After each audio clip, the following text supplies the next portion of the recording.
E aí, Felipe, a gente já pode começar ou espera mais um pouquinho? Manda bala. Então vamos nós. Bom dia, galera. Bom dia. Dia que Deus possa nos usar e nos abençoar neste dia. Vamos começar a nossa lição.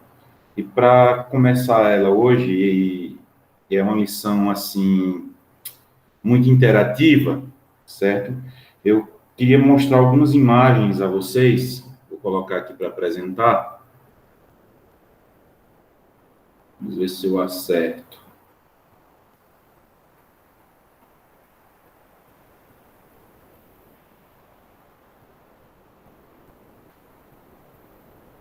Vocês estão vendo aí as imagens completas?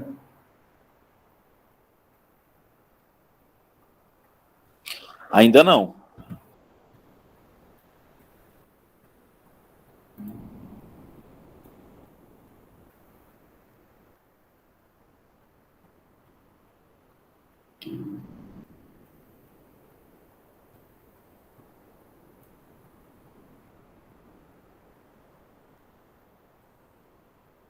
E agora?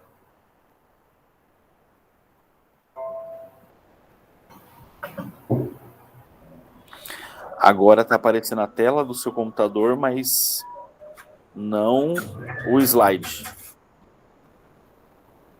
Me dizendo aí quando aparecer.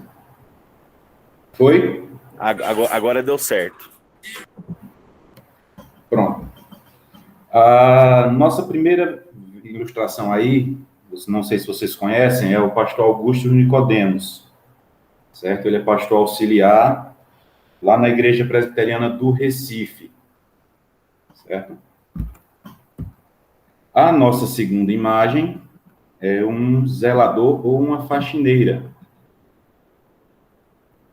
Nossa terceira imagem é um empresário, certo? Ele está aí trabalhando nas suas propostas.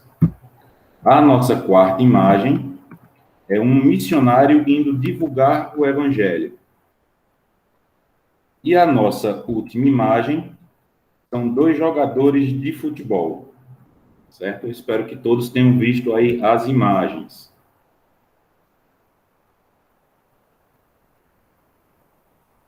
Vou botar aqui para mim, senão... É a primeira vez que estou mexendo nesse programa, então se der algum erro aí, vocês me desculpem. Vamos lá, vocês viram as imagens, né? A nossa primeira, certa questão, que a gente vai começar aí, é qual dessas funções é a mais importante no reino de Deus? Essa é a nossa primeira pergunta, certo? Se a gente demorar muito a responder, eu vou começar a indicar as pessoas. Então, quem quiser falar, já levanta a mão aí e fala.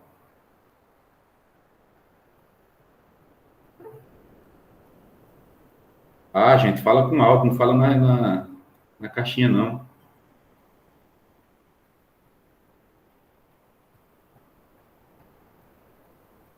Bom, a Larissa Ferres falou que todas. Vamos lá, quem mais?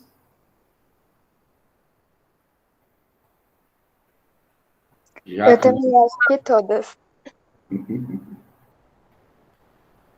A Larissa também falou que todas. Vamos lá, quem mais? Dou-lhe uma. Dou-lhe duas. Dou-lhe três. Vamos lá, Gui, fala aí. Qual dessas funções é a mais importante no reino de Deus? Bora, Viola.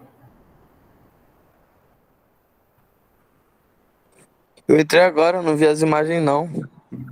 Bom, as imagens eram um pastor, uma faxineira, um empresário, um missionário e um jogador de futebol. E a pergunta é? Qual dessas funções é a mais importante no reino de Deus? Ué, todas. Todas vão ajudar ali em alguma área. Mas por que todas? Agora eu quero saber, quero que vocês expliquem. Porque independentemente do cargo ali da pessoa na igreja, ela vai estar fazendo alguma coisa para glorificar a Deus, para estar tá ajudando ali e tal. Vamos lá, Lari. Ou vai responder a mesma coisa que o Gui? Bora, Moreira. Ó, porque aqui em 1 Coríntios 10:31 fala: Portanto, quer comais, quer bebais ou façais outra coisa qualquer, fazei tudo para a glória de Deus. Então, acho que qualquer coisa que a gente tá fazendo é para a glória dele. Certo. A visão de reino de vocês, ela está correta, certo? A perspectiva que ela nos envolve é de testemunhar e glorificar a Deus, certo? Essa é uma perspectiva correta diante daquilo que vocês falaram, né? Diante do que a gente está vendo nas ilustrações. Qualquer pessoa, ela é importante no reino de Deus. E para isso a gente vai entender um pouco do que é a natureza do reino de Deus, certo? E para entender um pouco do que é a natureza do reino de Deus, a gente precisa ler o texto que tem por capa, que é o texto que está lá em Marcos, capítulo 1, versículo 14 e 15. Certo? Eu vou pedir para o João Ferres ler para mim Marcos 1, 14 e 15.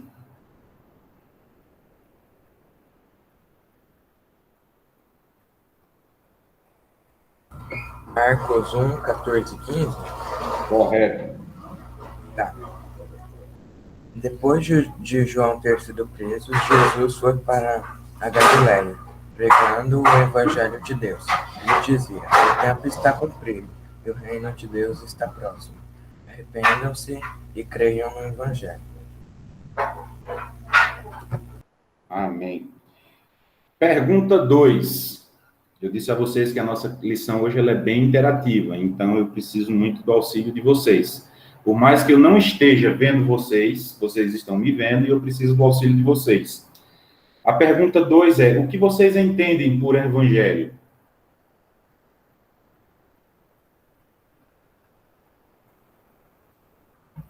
Eu preciso do auxílio de vocês, então, por favor, falem.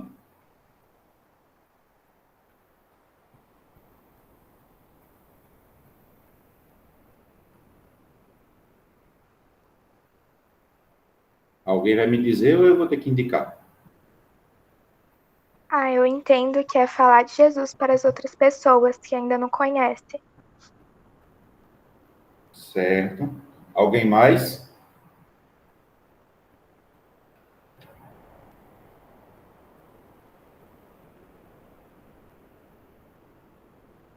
Ninguém vai falar mais nada? Então, vamos dar texto ao contexto que a gente leu aí, certo? A gente leu no capítulo de João, ou no capítulo de Marcos, e eu vou ler aqui numa versão que é um pouco diferente da que vocês leram, certo? Ela diz mais ou menos assim: Mais tarde, depois que João foi preso, Jesus foi para a Galiléia, a fim de pregar as boas novas de Deus. Finalmente, chegou o tempo, anunciava ele. O reino de Deus está próximo. Arrependam-se dos seus pecados e creiam nessa gloriosa mensagem.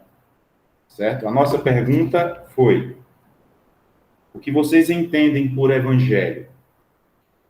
E a nossa lição, ela traz a seguinte definição de evangelho, né? Que evangelho é uma boa nova, como a gente viu no texto que a gente leu aqui, lá de Marcos, na versão que eu estava lendo. O evangelho era utilizado para dar uma boa notícia na época antiga do Novo Testamento. Os governos, os reis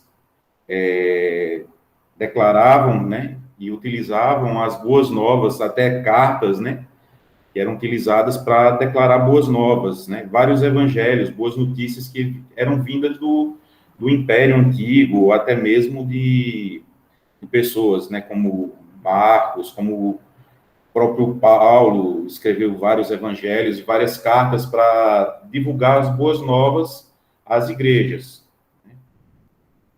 E o conceito do evangelho, olhando ele agora para o Antigo Testamento, ele tinha duas funções, dois conceitos bem básicos do que era anunciado, né?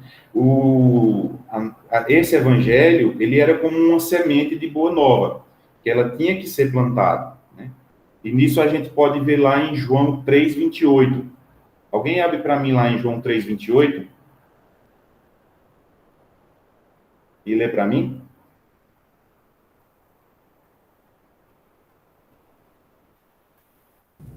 Posso ler? Pode ler. Vocês mesmos são testemunhas de que eu disse: eu não sou Cristo, mas fui enviado como seu precursor. Isso foi João falando quando ele começou a fazer a pregar o evangelho, né? Batizando e anunciando que alguém maior viria, né? E essa pessoa que viria, como a gente viu na lição anterior, certo? Quando a gente viu falando sobre o nome de Cristo, foi o próprio Cristo que estava vindo e que estava começando o seu reinado, certo? E esse reinado, né? Ele vem falando, testemunhando, anunciando o Espírito, depois foi levado para o deserto por Satanás, após a prisão de João, Jesus foi para Galiléia e começou a pregar o Evangelho de Deus, né?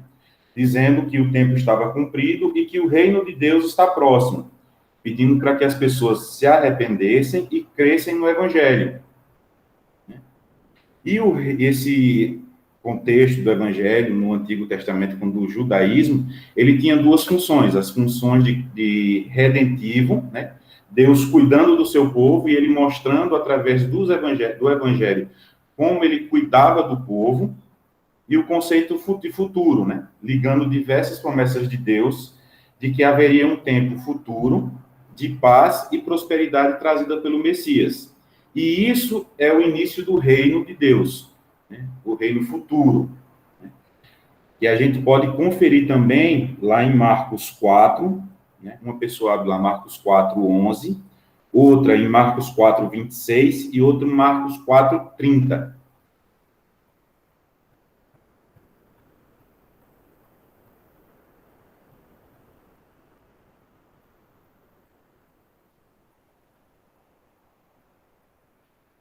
Vamos lá, quem abrir Marcos 4:11 primeiro, abre aí e lê.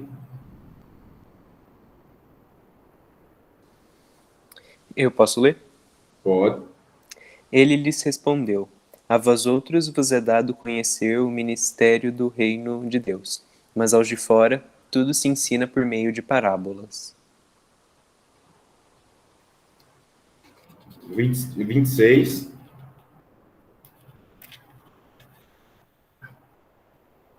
Disse ainda: o reino de Deus é assim como se um homem lançasse a semente à terra. O 30.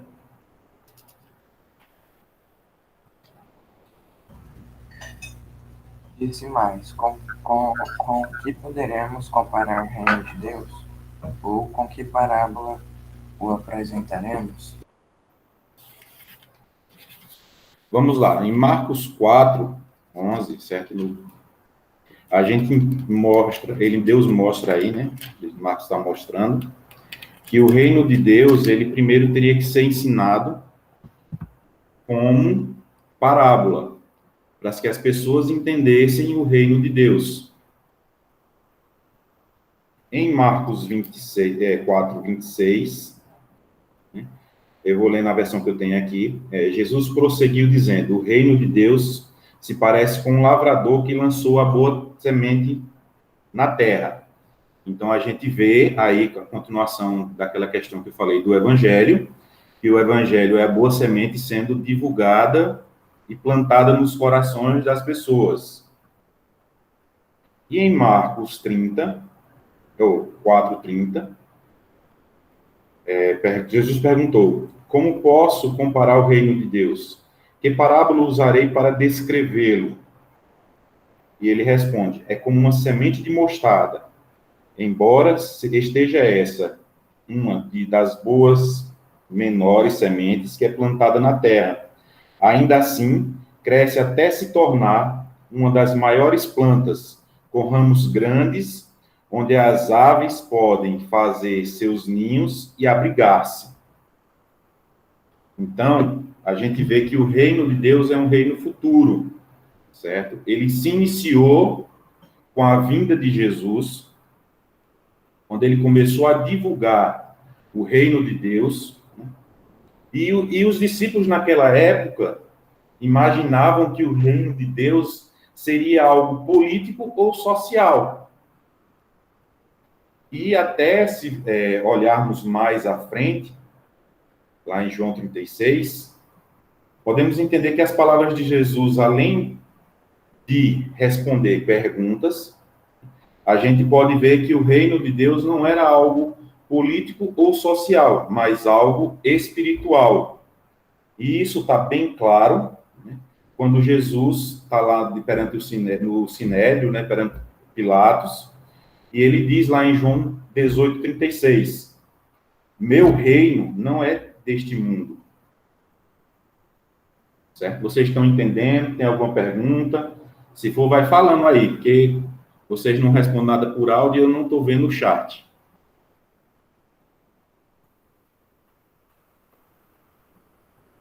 Alguém fala alguma coisa aí? Tá dando para entender direitinho? Tá tranquilo. Então vamos embora. E agora nos vem uma pergunta. Se o reino de Deus já chegou, como entender todos os problemas que existem no mundo? Como entender agora o Covid no reino de Deus? E aí, vamos lá responder? Eu disse a vocês que a lição é bem interativa, então eu preciso do auxílio de vocês.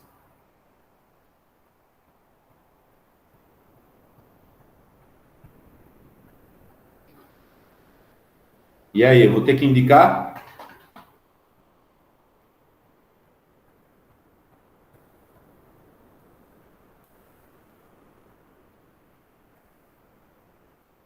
Vamos lá, quem vai responder? Vai lá, Gabriel. Eu acho que os problemas que tem no reino de Deus é devido ao pecado que a gente traz. Então, desde o Covid a todos os outros problemas que a gente encontra na nossa sociedade. Certo. Vamos lá, Moreira. Eu vou falar pelo sobrenome para não confundir as Larissa. E eu acho que também muitas vezes nós não entendemos, né, o porquê disso, mas eu acho que devemos acreditar que Deus tem o melhor para cada um. Vamos lá, João. Repete a pergunta, por favor.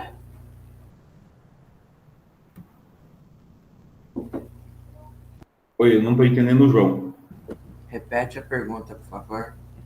A pergunta é, se o reino de Deus chegou, como entender todos os problemas que existem no mundo? Eu acho que é por causa do pecado mesmo, porque o pecado começou lá no Jardim do Éden, com o fruto proibido, né? Então acho que todos os problemas é causado pelo pecado. Pelo pecado, né? Então a gente está vendo aí que o reino de Deus ele está chegando, mas um dos causadores, né, de grandes problemas no mundo é o próprio pecado. Mas a palavra de Deus diz, eu não estou lembrando agora o versículo, se algum dos seminaristas depois me lembrarem, diz que no mundo tereis aflições, mas eu venci o mundo. Né? Então, o reino de Deus, ele é algo que está em expansão. Ele não é algo que está por completo agora, onde a gente está vivendo. Ele é algo que está se expandindo. E esse reino, ele está em desenvolvimento. Mas só será consumado, só será finalizado num dia futuro, quando Jesus volta. Então, o reino de Deus, o reino futuro, né? O reino de Deus, ele começou com a vinda de Jesus e ele vai até a sua volta.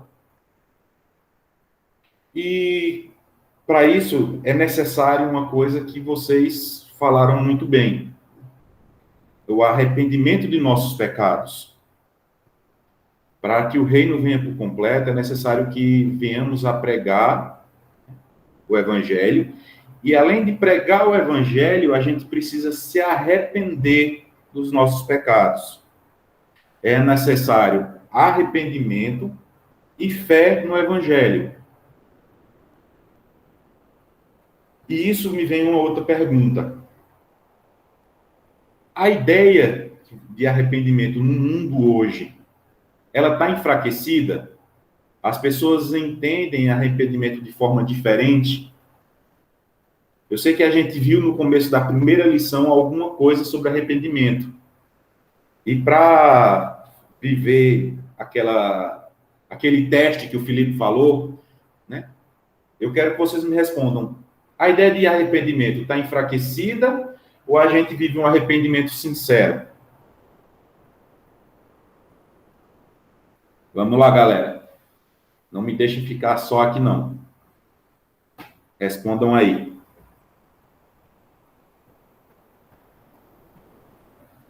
Acho que tá enfraquecida, sim.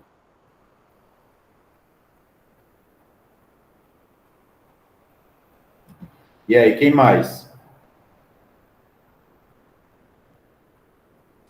Eu também acho que está enfraquecida.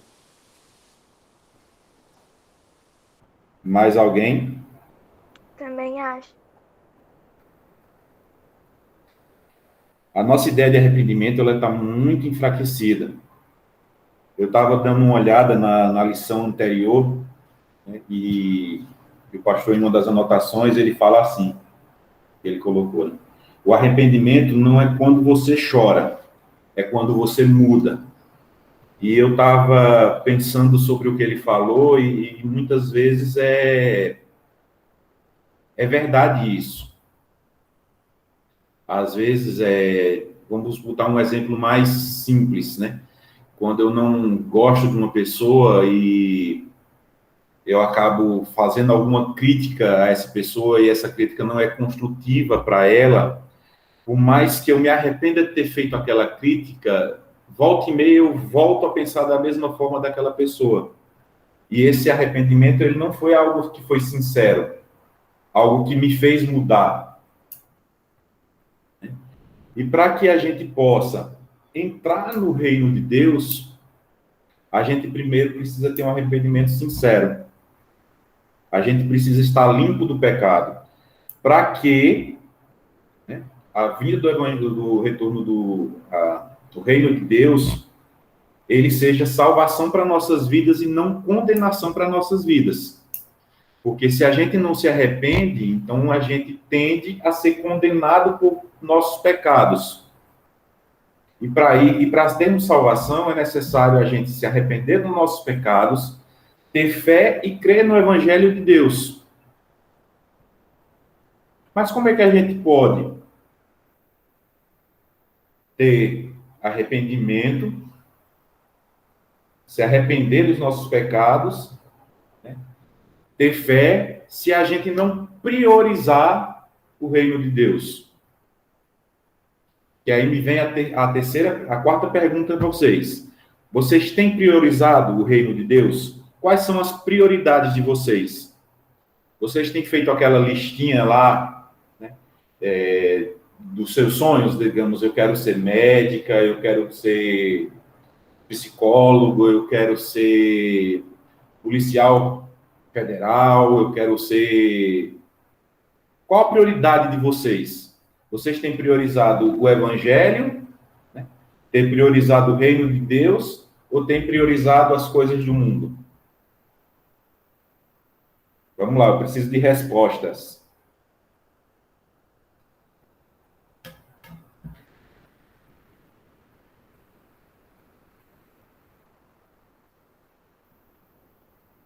Eu estou indo muito rápido, estou indo muito devagar, ou vocês não estão querendo responder mesmo?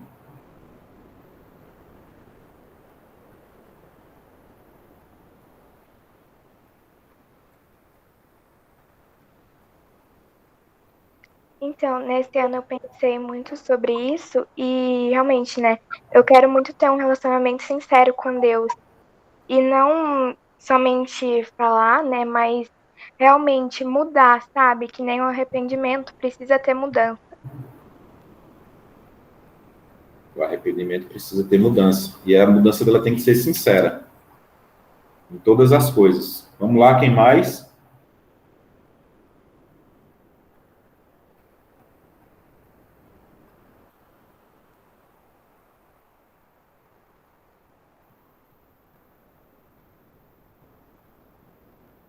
Eu vou ter que indicar. Vamos lá, Gabriel. Eu acho que um pouco pelo modo de vida que a gente tem em uma sociedade, sempre focando muito no trabalho, nos estudos, a gente acaba deixando Deus um pouco de lado. É, A isso é gente tem que verdade. tomar muita atenção com isso para não acontecer. Vamos lá, Thalita.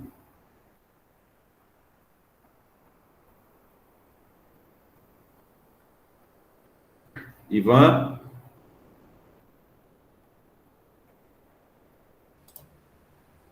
Vou responder pela Thalita, que ela tá. Eu conectei pelo celular dela primeiro, depois abri aqui pelo computador. Ah, tá.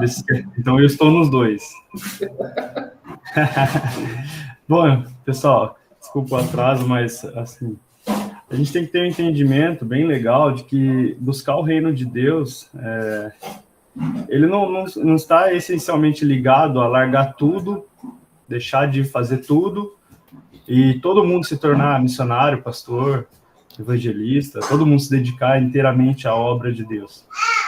Mas esse buscar o reino de Deus, ele tem a ver com o que está escrito em Colossenses e em outras cartas, que tudo que a gente faz, todas as nossas atitudes devem ser feitas essencialmente como se estivéssemos fazendo ao Senhor. E quando nós temos esse entendimento, você não precisa deixar de sonhar em ser policial federal, deixar de sonhar em ser médico, advogado, dentista. Você só tem que ter um entendimento que em tudo que você faz, você glorifica a Deus. E isso é uma vida que glorifica a Deus em tudo que nós fazemos, tudo que nós pensamos, todas as nossas ações, reações, essas devem glorificar a Deus. Isso é buscar Deus em primeiro lugar. Fazer com que a nossa vida se torne a razão pela qual ela foi criada, louvar a Deus, né? Acho que é esse o pensamento dessa pergunta aí, trazer um pouquinho desse entendimento que eu tenho. É isso mesmo, Rubem. E quando a gente até, na oração do próprio Pai Nosso, quando a gente pede que venha o reino de Deus, né? O reino de Deus envolve isso tudo. Por mais que a gente tenha sonhos de ser policial federal, policial alguma coisa, médico e tudo mais, a nossa profissão ela tem que glorificar a Deus. Lembra quando eu perguntei aquela questão do pastor, da faxineira, do empresário, missionário, o jogador de futebol? Tanto nessas profissões quanto em qualquer outra, ela tem que ser sacerdócio a Deus. Então, ela tem que glorificar a Deus. Se você glorifica a Deus sendo médico, você é importante no reino de Deus. Se você glorifica a Deus sendo zelador de algum local, você está glorificando a Deus. Se você é empresário e você glorifica a Deus, você está fazendo com que a sua empresa seja evangelizada, um meio de proclamação da glória de Deus, você é importante no reino de Deus. E a gente, nesse caso, a gente tem que também ler, né, o que está escrito lá em Mateus 6,33. Alguém abre para mim, por favor, lá em Mateus 6,33.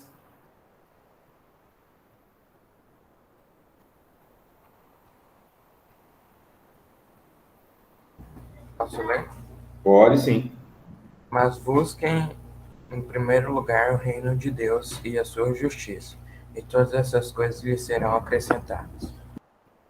Então, a gente vê esse pedaço, esse texto como promessa de Deus. Se eu busco a Deus, independente do sonho que eu tenha, certo? Eu sei que Deus vai fazer aquilo que é melhor para você. Se às vezes seu sonho é ser médico, mas Deus não te quer como médico, que te quer como professora, então naquilo você tem que glorificar a Deus e buscar Ele em primeiro lugar, sabendo que todas as outras coisas, elas serão acrescentadas na sua vida, independente do seu desejo ou não, sabendo que, né, tudo está debaixo da vontade e soberania de Deus. Se às vezes a gente tem um sonho e esse sonho ele não se realiza, a gente tem que entender que aquilo está dentro da soberania de Deus, certo? Muitas vezes, eu até falo daquela do pastor que uma vez pregou na igreja da seguinte forma: Deus tem 3 maneiras de responder a você. Tem um sim, tem um não e tem um espere. Então, se às vezes você recebeu o sim, glorifique a Deus. Se às vezes você recebeu de Deus o espere, glorifique a Deus. Se você recebeu o não de Deus, glorifique a Deus. Em todo momento, se buscarmos a Deus em primeiro lugar, a sua justiça, todas as outras coisas serão acrescentadas. Né? E os nossos sonhos, por mais que recebemos o sim, o não, ou talvez o espere de Deus, a gente tem que glorificá-la a Ele da mesma maneira. Certo? Vamos continuando na nossa lição. A gente viu que um dos maiores problemas problemas ter no mundo é o nosso pecado. A gente entendeu que para podermos entrar no reino de Deus é necessário ter arrependimento e crer no Evangelho. A gente também viu que a gente precisa ter Deus como prioridade em nossas vidas. E em quinto lugar, a gente precisa ver os mandados de Deus. Para que o reino seja, por fim, restaurado e da vinda de Jesus, temos 3 mandatos que precisam ser restaurados, que foram quebrados na época do Éden, lá com Adão e com Eva. Certo? O primeiro mandado, que foi quebrado lá com Adão e Eva, foi o mandado espiritual.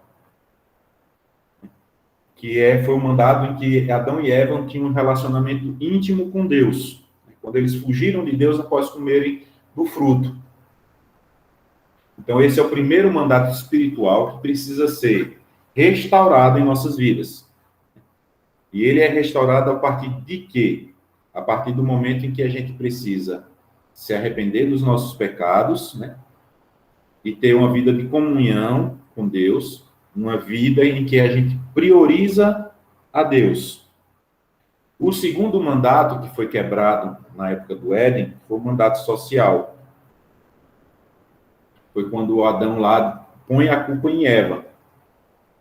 Então, a gente precisa entender que, primeiro, a gente precisa restaurar o mandato espiritual, ter uma vida de relacionamento com Deus.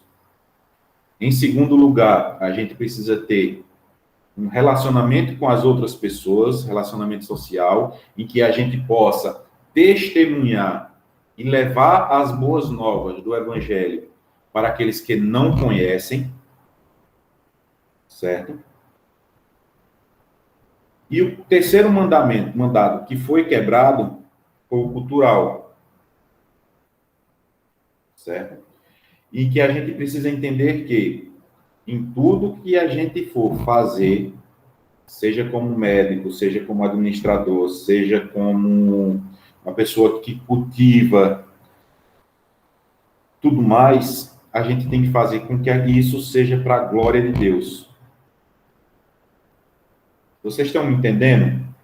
Tem alguma dúvida? Vai falando aí.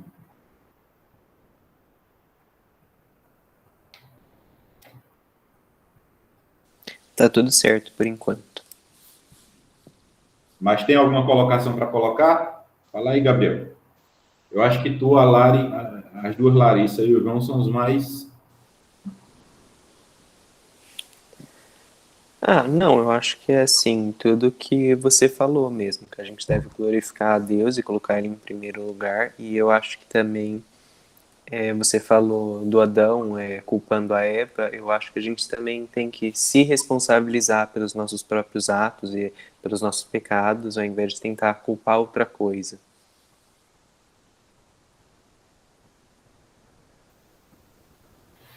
E aí, vamos lá, Lari Moreira. Tem alguma colocação, alguma dúvida?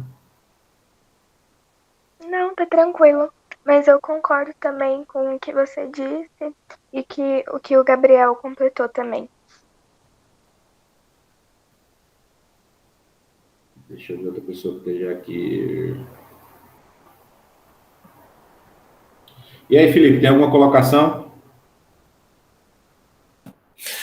Esse assunto de reino eu acho bastante interessante, né? Às vezes se torna muito abstrato, né? O reino de Deus, o reino de Deus. Mas é legal a gente pensar que, bom, se Jesus é o rei, se a gente vive num reino, nós somos súditos, né? E olhar para a gente como súditos é um negócio interessante. Quando a gente assiste filme sobre a Idade Média, quando havia mais reis do que hoje, né? Era legal observar a lealdade, a fidelidade dos cavaleiros que quando se aproximavam do rei se curvavam, né, prestavam reverência, obedeciam, cumpriam as ordens e não ficavam questionando, né? E tudo é pelo rei, viva o rei, proteja o rei, salve o rei. Então, como a gente vive numa democracia, né, e não numa monarquia, a gente não tem a vivência e no nosso cotidiano a gente não tem essa questão do rei, né? Mas é legal trazer à memória essas coisas, porque parece que a gente ganha melhores exemplos de como se comportar com Deus, né? Na questão da reverência a Deus, da obediência a Deus, do louvor a Deus, do destaque a Deus, tudo é para Deus, né? Porque nós vivemos no reino dele. Então, se a gente começar a se observar como súditos que servem ao rei, que louvam ao rei, que tudo é para o rei, a nossa vida cristã se torna mais interessante, mais fácil de ser vivida, né? Porque a gente ganha quase que um exemplo visual de como se comportar. É verdade. E tu falando agora do filme medieval, me lembrou muito lá a questão do filme Os Três Mosqueteiros, né? Quando eles dizem todos por um e um por todos, né? Quando eles usam esse todos por um quando a questão de proteção ao rei. E tu trouxesse bem essa ligação. E a gente vê muito isso com aquele próprio texto lá que eu estava falando em Mateus 6,33, né? Buscar em primeiro lugar todas as coisas de Deus e as demais coisas elas vão nos ser acrescentadas. Então, quando a gente glorifica a Deus, a gente busca a Deus, a gente restaura os nossos laços, né? Os nossos relacionamentos nosso relacionamento íntimo com Deus, nosso relacionamento com os nossos familiares. Muitas vezes a gente acaba falando algo num momento de raiva com o pai ou com a mãe que nos deixa depois com o coração triste, até abatido, né? O nosso restaura o nosso relacionamento social com as pessoas que a gente ama, com o nosso amigo. Às vezes a gente falou algo que machucou aquele nosso amigo e esse relacionamento ele precisa ser restaurado. E isso significa estar no reino de Deus. E eu fico imaginando quando Deus voltar, que o reinado dele estiver pronto, tudo sendo restaurado, o nosso relacionamento com Deus ser tão íntimo, até ao ponto de uma coisa tão maravilhosa que não se explica direito. Você não tem um adjetivo para colocar isso, né? Mas, assim, é um relacionamento tão íntimo com Deus que as outras pessoas não te enxergam, mas começam a enxergar Deus através de você. E nisso tem que estar nosso dia a dia, a gente entender que somos súditos, somos servos de Deus e que precisamos glorificar a Deus a todo momento, em quer seja a nossa profissão, quer seja o nosso sonho, quer seja os nossos dons e talentos, eles precisam glorificar a Deus em tudo. E a gente encerrando aqui a lição, eu queria deixar 3 perguntas a vocês não precisam me responder, mas assim, elas precisam que você possa estar em mente todos os dias, responder ela todos os dias. São 2 perguntas. Você já faz parte do reino de Deus? E que atitudes devemos adotar para vivermos como súditos do rei para proclamar o seu reino? Então, que essas 2 perguntas elas possam fazer parte do nosso dia a dia. Se a gente não tem vivido como súdito, que passamos a viver como súditos dele e a proclamar o seu reino. E assim a gente vai estar fazendo parte do reino dele. Para encerrar, queria pedir para o Rubem aí estar fazendo uma oração. Beleza, vamos orar então, pessoal. Senhor, muito obrigado por este dia. Mais uma vez nós te louvamos pela tua graça, misericórdia sobre as nossas vidas. Louvamos o Senhor por tua palavra revelada a nós, ela que nos instrui, nos mostra o caminho. Que nós possamos durante esse dia ainda sermos lembrados sobre a tua palavra, que o teu Espírito Santo fale aos nossos corações, nós possamos realmente entender, ter a verdadeira compreensão do que é o reino do Senhor e como nós podemos servir ao Senhor de maneira com que o Senhor se agrade de nós. Perdoa, Senhor, os nossos pecados, as nossas ofensas, em nome de Jesus, Pai. Fica conosco, dá-nos um domingo abençoado na tua presença, um domingo que nós podemos continuar louvando o teu nome. Que assim seja, Pai, façamos tudo para o louvor do teu santo nome. Oramos no nome santo e precioso do nosso Senhor Jesus. Amém. Amém. Galera, eu espero que vocês tenham entendido. Se tiverem alguma dúvida, pergunta a mim, pergunta ao Felipe, pergunta ao Rubem, certo? Não se constranjam, certo? Pode perguntar mesmo, a gente está aqui para ensinar, está aqui para vivenciar o Evangelho todo mundo junto, certo? Que Deus possa, assim, nos abençoar. Amém? E até mais. Até. Tchau, gente. Falou, galera. Tchau, tchau. Bom fim de domingo. Vocês também, galera. Até mais.